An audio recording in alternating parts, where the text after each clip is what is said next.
કથાની જરૂરત નથી, શાંતિથી કથા સાંભળો। કથામાં તમારી શંકાનું સમાધાન કોઈના કોઈ દિવસે મળી જ જશે।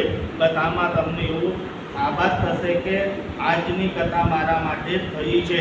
જે લોકો ઘણા પ્રશ્નો પૂછે તે મોટા ભાગે કથા સાંભળતા નથી। જે બહુ પ્રેમથી પ્રભુની પૂજન કરે છે, ભગવાનના નામ જપ કરે છે, તેના હૃદયમાં ભગવાન આવે છે અને ભગવાનના તમને સમજવ્યો ભગવાન જેવું સમજાવે તેવું જ તમે સમજનારા સંસારમાં બીજો કોઈ નથી। જે પ્રેમથી ભગવાનના નામ જપ કરતો નથી તે પ્રશ્ન જ પૂછે છે।